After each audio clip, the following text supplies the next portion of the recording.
한국은 제대로 된 고속도로도 없는 빈민국가일 뿐이다. 이젠 전 세계가 한국이 감추고 있던 실체를 인지할 때가 왔다. 여기 중국 상류층 출신의 중국 여성이 한국의 후진적인 실체를 전 세계에 공개하겠다며 호기롭게 한국에 도착했다고 합니다. 그런데 그녀는 한국 고속도로 진입 3초 만에 경악을 하며 놀라 나자빠지고 마는데요. 그렇다면 그녀가 대체 한국에서 어떤 장면을 목격했던 것일까요? 안녕하세요. 저는 중국 출신의 구이잉이라고 합니다. 저는 중국의 상류층 출신으로 항상 부족함 없이 인생을 살아왔는데요. 그리고 중국은 명실상부한 세계 최강의 나라기 때문에 저는 중국인으로서의 자부심과 부유층으로서의 여유를 가지며 꽤 만족스러운 하루하루를 보내곤 했습니다. 하지만 이러한 제 만족스러웠던 삶은 미국으로 교환학생을 가게 되면서 완전히 산산조각나고 말았는데요. 왜냐하면 저는 그간 중국이 세계의 중심인 줄 알고 살아왔지만 분명 세계 유행을 선도하고 있다던 미국에서의 중국의 존재감은 정말 처참할 정도로 형편없었거든요. 일례로 음식점만 봐도 그렇습니다. 저는 분명 중국 언론에서 중국 문화는 세계를 지배하고 있고 중식은 세계 최고의 음식이므로 세계 어디에서든 찾아볼 수 있다고 들었는데요. 실제로 중국 언론에서는 이러한 중국 문화의 인기를 매일같이 보도하고 있기에 저는 당연히 미국인들은 중국인들을 존경하며 미국에 나가더라도 음식에 대한 걱정은 일절할 필요가 없을 거라고 생각했습니다. 그러나 실제로 가본 미국은 전혀 다르더군요. 미국 내에 중국 문화가 성행하고 있기는커녕 오히려 그렇게나 물러봤던 한국 문화가 미국을 완전히 지배하고 있었고 음식점도 한식당만 이곳저곳에 보이지 중식당은 눈 씻고 찾아봐도 보이지가 않았거든요. 중국 언론에서는 분명 중식은 미국 사회에서 절대로 빼놓을 수 없는 핵심적인 음식이라고 했고 십수년 전에 미국으로 유학 다녀온 사람들은 전부 미국의 중식당이 그렇게나 많다며 자랑스럽게 말했지만 그러한 중식당들은 현재 전부 한식당으로 바뀌고 만 것입니다.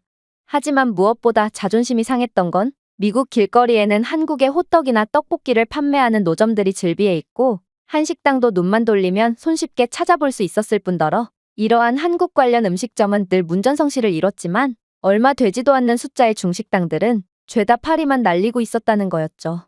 심지어 일부 중국인들은 멀쩡한 중식당을 놔두고 한식당에서 일을 하기도 하는 등 정말 믿기지 않는 현실이 눈앞에 펼쳐져 있었습니다. 이건 정말 미치고 팔짝 뛰는 상황이었고 결국 저는 한국에 대한 엄청난 분노를 느끼고 말았습니다. 한국은 사실상 중국의 속국쯤 되는 나라로 한식 또한 그 유래가 전부 중국이고 삼겹살이나 삼계탕 같은 요리는 전부 한국이 중국 음식을 자신들의 것이라고 주장하는 가짜 음식이거든요. 그런데 한국인들은 이런 문화 도둑질을 통해 얻은 음식을 자기네들 것이라고 억지를 부리며 외국에서 팔아먹고 있다니 한국인들은 정말 양심도 없는 족속들인 게 분명했어요. 그리고 이젠 중국인들조차 한식당을 운영하는 씁쓸한 현실에 중국의 국가 파워는 대체 어디로 간 건가 싶어 한탄스럽기도 했죠. 하지만 더욱 충격적인 점은 따로 있었습니다. 그건 바로 한국 문화는 더 이상 비주류 문화가 아닌 세계 유행을 선도하는 국가인 미국에서조차 주류 문화로 인정받은 것처럼 보였기 때문입니다. 한 번은 같은 수업을 듣던 미국인 학생들이 떼거지로 모여 어디론가로 이동하려고 했기에 저는 학교 행사라도 있는 건가 싶어 그들 보고 어디에 가는 거냐고 질문을 건네게 되었는데요.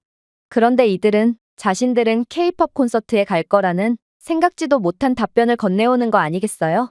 이건 정말 말도 안 되는 상황이었습니다. 저는 분명 K-팝 등의 한국 문화는 그저 아시아에서나 통할 줄 알았거든요. 왜냐하면 K-팝은 중국 전통음악의 운율과 형식을 그대로 따라한 아류작일 뿐이기 때문입니다. 그런데 이러한 중국 문화를 훔친 K-팝은 미국에서 완전히 주류 문화로 자리 잡았고 전 세계 유행을 선도한다는 미국 대학생들조차 매우 좋아하고 있던 것이죠.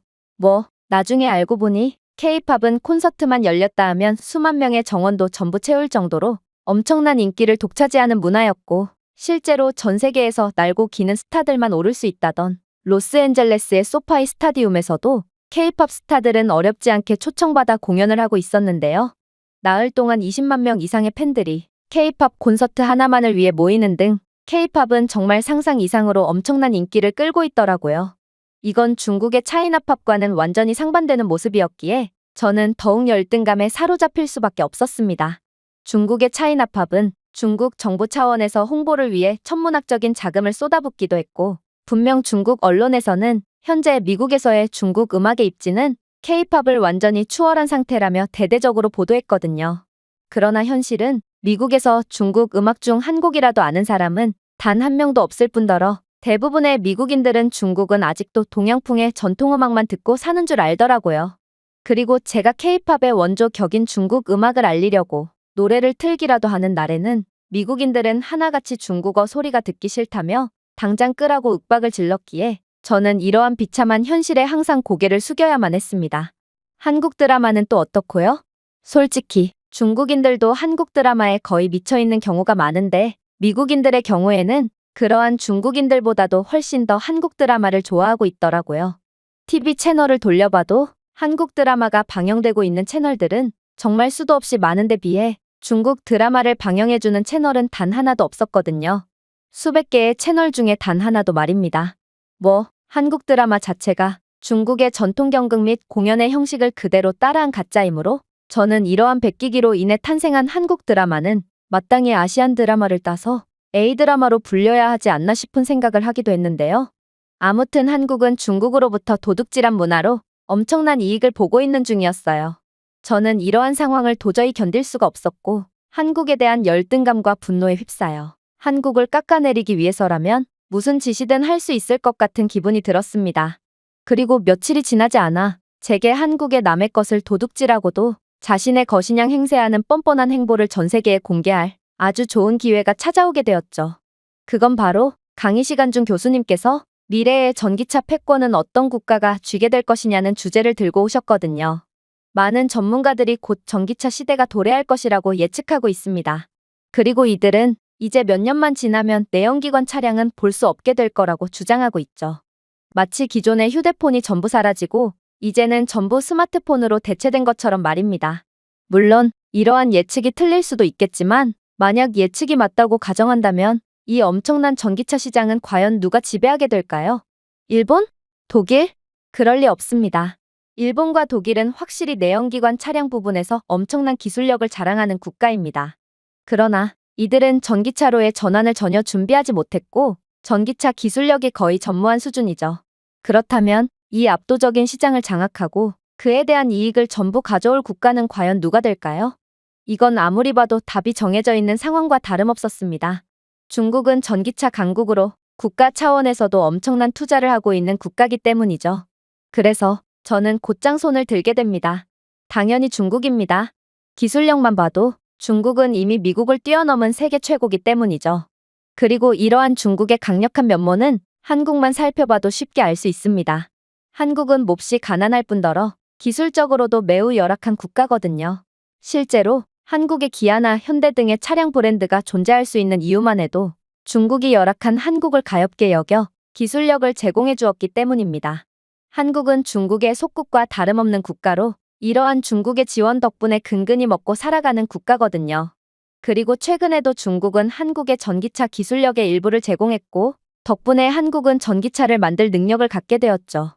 즉, 한국의 전기차가 전 세계로 수출되는 것만 봐도 이는 중국이 세계 최고라는 것을 증명하는 꼴이라는 말입니다. 애초에 한국의 전기차 기술 자체가 중국이 한참 전에 개발해냈고 더 이상 필요가 없어서 한국에 전수해준 기술이거든요. 그러니 만약 중국이 최신 기술력을 선보일 때가 된다면 중국은 곧바로 전 세계를 지배하게 되겠죠. 저는 이로써 사람들이 한국의 가난한 실체를 알아줬으면 하는 마음을 가졌습니다. 한국은 모든 것을 중국에 의존하고 있는 주제에 이상하리만큼 이미지가 좋기 때문이죠. 그러나 교수는 그런 저를 한심하다는 듯 쳐다보더니 이내 경악을 금치 못할 답변을 해오기 시작하더군요. 중국이 한국의 전기차 기술을 전수해줬다고요? 학생은 현재 한국의 기술력 수준이 어느 경지에까지 이르렀는지 전혀 모르고 있군요. 일단 중국은 배터리 기술력부터 한국의 수준에 전혀 따라오지 못하고 있습니다. LG 에너지 솔루션, SK 이노베이션, 삼성 SDI와 같은 기업이 주도하는 한국의 첨단 배터리 기술은 현대와 기아뿐만 아니라 전 세계 주요 자동차 제조업체에도 전력을 공급하거든요.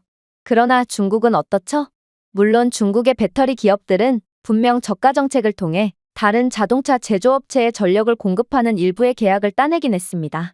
그러나 중국산 배터리는 에너지 밀도와 수명이 명시된 것보다 한참 뒤처졌고 또 이마저도 안정성이 형편없어서 저절로 폭발하곤 하기에 지금은 모든 계약이 끊기며 신뢰성이 아예 없는 중국산 배터리를 아무도 쓰려고 하지 않죠. 하지만 한국의 전기차 배터리는 높은 에너지 밀도, 긴 수명, 우수한 안전 기능으로 매우 유명하고 현재 전 세계의 주요 자동차 기업들로부터 엄청난 러브콜을 받고 있습니다. 이렇듯 기본도 안 된 중국산 전기차를 대체 누가 타려고 할까요? 제가 듣기로는 중국인들조차 중국산 전기차를 절대로 구매하려고 하지 않으며 안정성이 검증된 한국산 전기차를 구매하는 추세라고 합니다.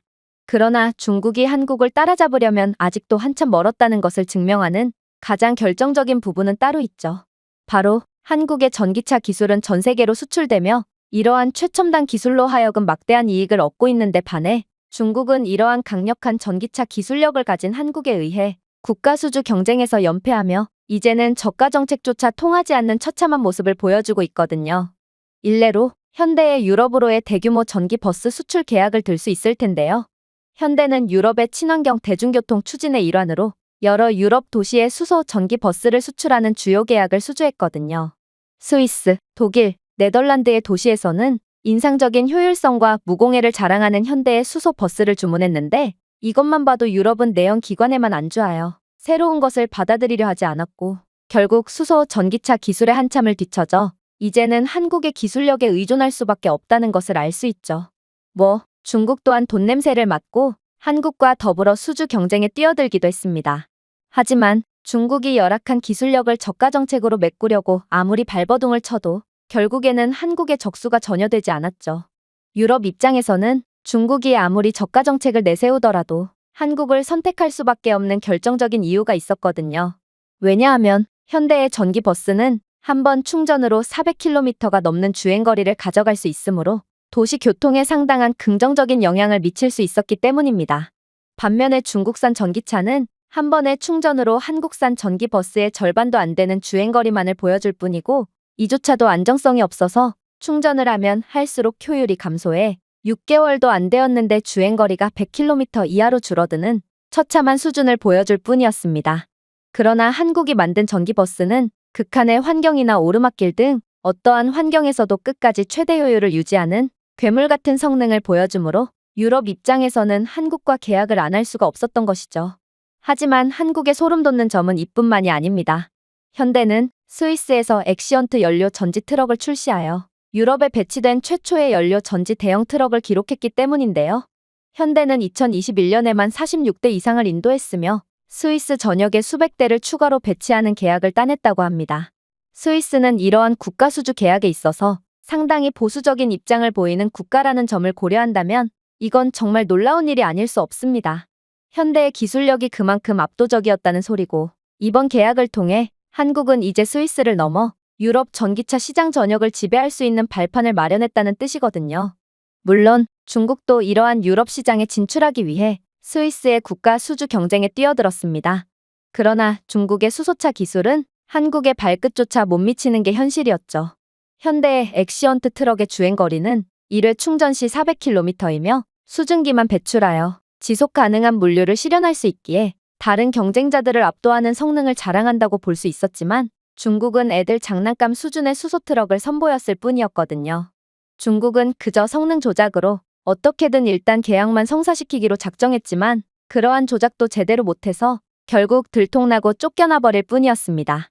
그런데 이렇듯 모든 객관적인 지표가 한국이 중국을 압도한다고 설명하고 있는데 어떻게 중국이 한국의 기술을 전수해주느냐는 3살짜리 아이도 안 믿을 한심한 거짓말을 할 수가 있단 말이죠.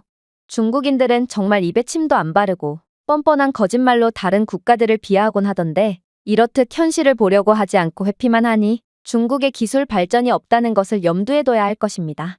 한국을 좀 보세요. 한국은 자신들의 약점을 용기 있게 받아들였고 늘 보완하고 수정해 나갔습니다. 그래서 지금은 세계 최고의 전기차 기술력을 가지게 되었죠. 그리고 그런 한국이기에 만약 전기차 시대가 본격적으로 도래한다면 한국은 이 모든 파일을 가로채가며 미국을 위협하는 새로운 초일류 경제대국으로 발돋움할 것입니다. 전기차 시장은 천문학적인 경제적 이익을 보장하므로 이러한 최첨단 기술에 미리 준비해 놓은 한국은 전례 없는 이익을 독점하며 압도적인 국가로 재탄생하게 될 거라는 말이죠. 이건 정말 말도 안 됐습니다. 저는 이러한 모든 정보를 중국 공영방송에서 직접 얻었고 공영방송이 거짓말을 칠 리는 절대로 없었거든요. 그리고 애초에 한국은 몹시도 가난한 국가로 차량을 가지고 있는 사람 자체가 거의 없어서 한국에서 차량을 끌고 다니는 사람들 중 90%가 중국인들이라고 했는데요. 한국은 중국의 속국이므로 한국에 자유롭게 왕래하는 중국인들이 차량을 구매해서 타고 다니는 거죠. 그런데 이런 가난한 한국이 중국보다 더 뛰어난 기술력을 가지고 있다니 이건 도대체가 말이 안 되는 상황이었습니다. 그러나 교수님이 내민 한국에 대한 증거들은 너무나도 명백했고 결국 저는 아무런 반박도 할 수가 없었습니다. 저는 논리는 없고 자존심만 남은 처참한 상황에 직면했고 그럼 제가 직접 한국에 방문해서 한국의 열등하고 후진적인 면모를 전부 포착해오겠다며 악을 질러버렸는데요.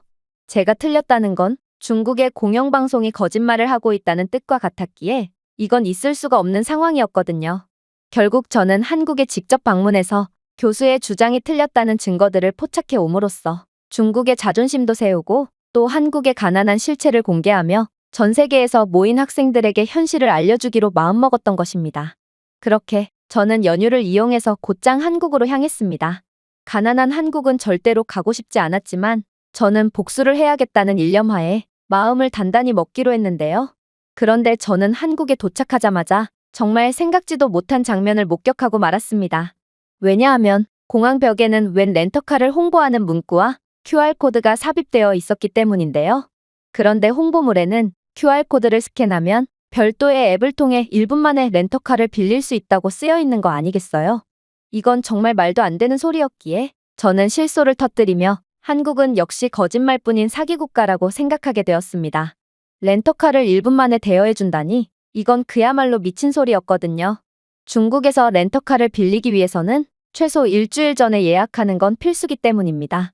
중국에서는 렌터카를 빌린 뒤 그대로 훔치는 사람들이 많아서 렌터카를 빌리는 사람의 범죄 기록 증명서를 필수로 떼야 하고 별도의 사전 조사를 실시하는데 일주일은 걸리거든요.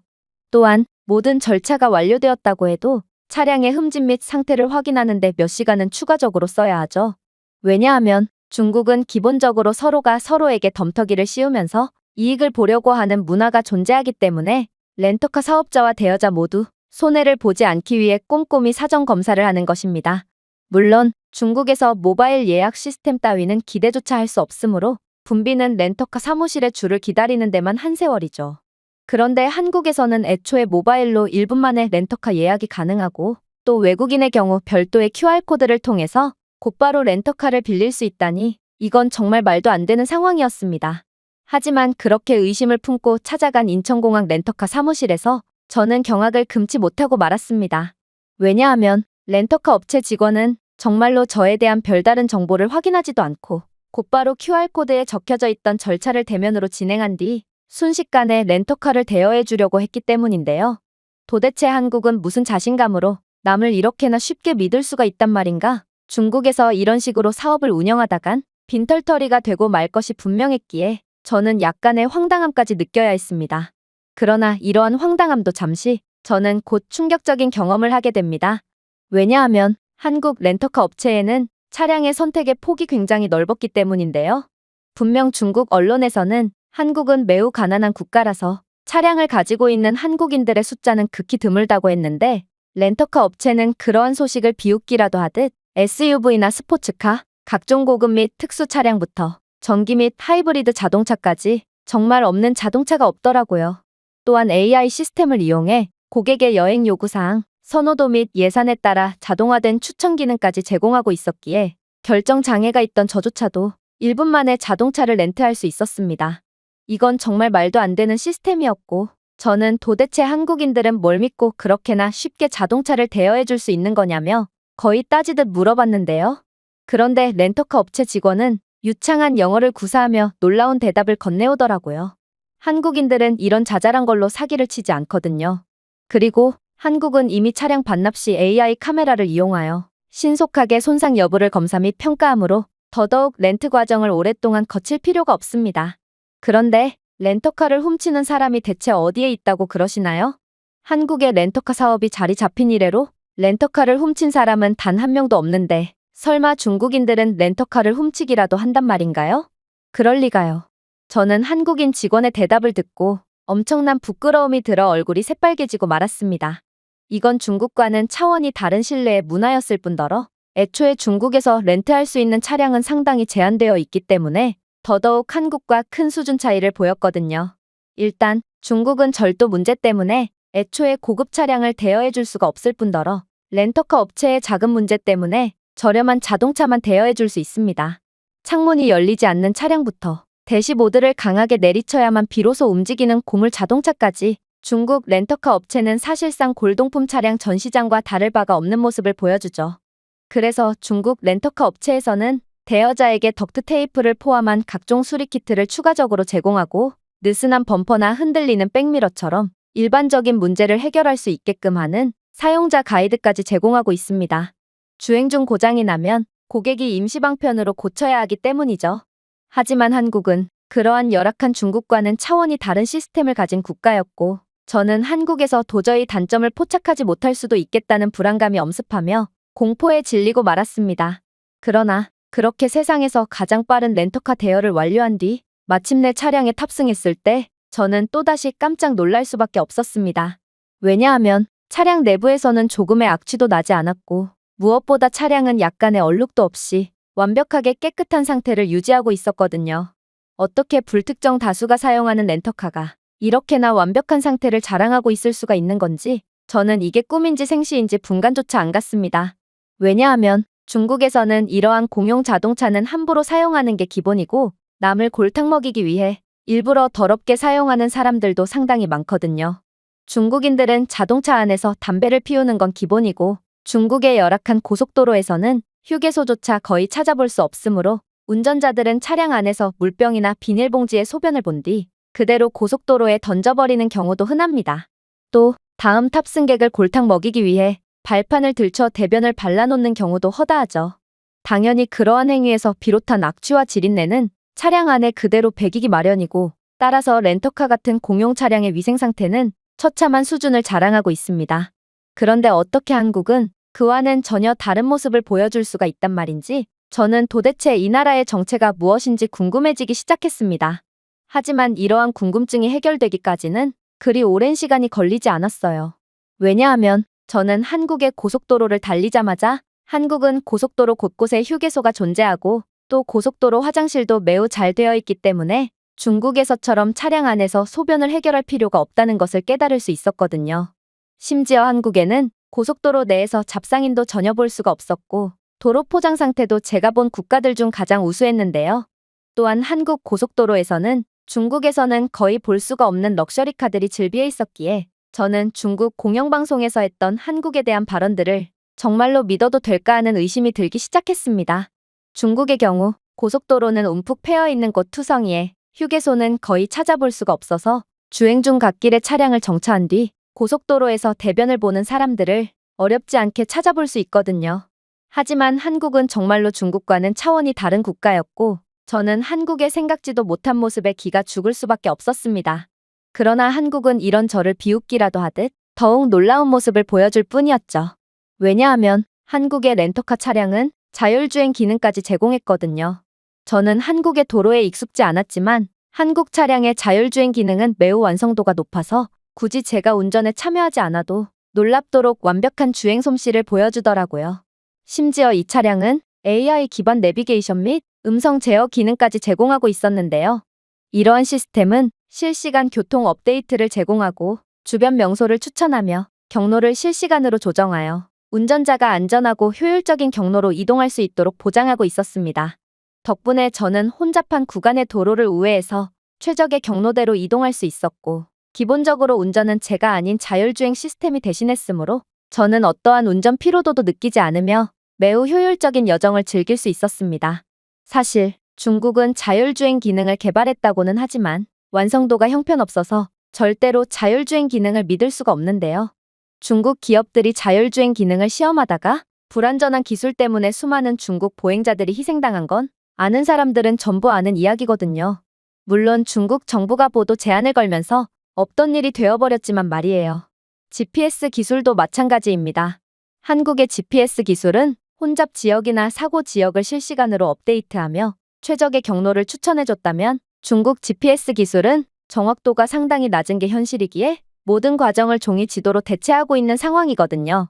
하나를 보면 열을 안다고 제가 직접 운전해본 바로는 한국의 차량 기술력은 중국은 말할 것도 없고 미국보다도 훨씬 더 기술력이 뛰어나 보였고 저는 한국의 기술력을 깎아내릴 그 어떠한 단서도 발견할 수가 없었습니다. 그야말로 저는 중국 언론에 속아 한국에 대해 완전히 잘못 생각하고 있던 모양이었고 결국 대학교로 돌아가서 개망신을 당하는 일만이 남았던 것이죠. 그러나 한국이 정말로 무서웠던 점은 따로 있었습니다. 한국은 차량 기술력뿐만 아니라 인프라 또한 중국과는 궤를 달리했거든요.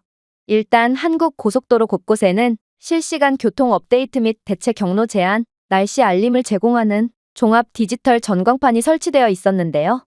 덕분에 최첨단 기능이 탑재되어 있지 않은 차량을 모는 운전자도 혼잡 지점과 우회 지점을 확인할 수 있어 이동 시간을 단축하고 편의성을 향상시킬 수 있었습니다.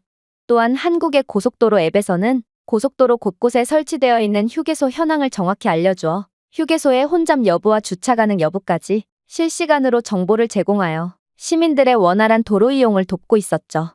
저는 완벽한 도로 상태뿐만 아니라 최첨단 기술력을 통해 고속도로를 마치 22세기에서나 볼 법한 모습으로 완전히 바꿔버린 한국의 모습에 감탄을 할 수밖에 없었습니다. 중국의 경우 고속도로는 낡은 채로 유지보수를 전혀 하지 않고 있어서 중국의 도로 표지판은 존재하지 않거나 너무 희미해져 거의 읽을 수 없거든요. 심지어 일반 도로는 문제가 더욱 심각한 상태로 일부 표지판은 현지인이 직접 작성하여 왼쪽으로 돌아가시오, 큰 나무 옆에서 우회전하시오와 같은 모호한 방향을 지시하기도 하는데요. 그리고 이를 통해 더 큰 이익을 보려고 하는 일부 중국인들은 일부러 표지판을 뽑아버리고 무조건 직진하시오와 같은 가짜 표지판을 세워놓기도 합니다. 하지만 정작 직진해서 도착한 곳에는 자신이 직접 운영하는 식당이 나온다거나 하며 상상을 초월하는 사기를 치고 있죠. 자신의 가게를 홍보하려고 국가 소유의 표지판을 훼손하고 다른 운전자들에게 혼란을 주다니 이게 바로 중국의 현실인 것입니다. 물론 가짜 고속도로 요금소 문제는 더욱 심각하죠. 한국의 고속도로에서는 하이패스 시스템으로 정차하지 않고도 자동으로 고속도로 요금을 지불할 수 있지만 중국에서는 가짜 요금소를 설치해서 운전자들의 돈을 뜯는 사기꾼들이 수도 없이 많거든요. 심지어 일부 구역에서는 지역 불법 조직들이 도로를 점거해서 운전자들에게 돈을 뜯는 등 중국은 그야말로 무법지대와 다름없습니다. 저는 다른 나라들도 중국과 별반 다르지 않을 거라고 생각했지만 한국을 한번 경험해보니 저는 그동안 중국 언론에 세뇌당해왔을 뿐이라는 것을 깨닫게 되었는데요. 저는 그저 우물안 개구리가 되어 그동안 한국을 무지성으로 비난했을 뿐이었고 결국 한국에 대한 어떠한 후진적인 면모도 포착해내지 못한 채 쓸쓸히 미국으로 다시 돌아갈 뿐이었습니다. 한국은 제가 생각했던 것과는 완전히 다른 국가였고 14억 중국인들은 그저 중국 정부의 소가 하나같이 한국을 얕잡아 보고 있다는 생각을 하니 그저 이러한 현실이 답답해질 뿐이었어요. 교수님의 말처럼 중국은 현실을 직시하려 하지 않으니 절대로 발전할 수 없을 것 같다는 확신에 가까운 감정이 들었거든요. 제가 준비해온 내용은 여기까지입니다. 끝까지 시청해주셔서 진심으로 감사드리며 여러분들의 구독과 좋아요, 알림 설정은 영상 제작에 큰 힘이 됩니다. 이상 세모튜브였습니다.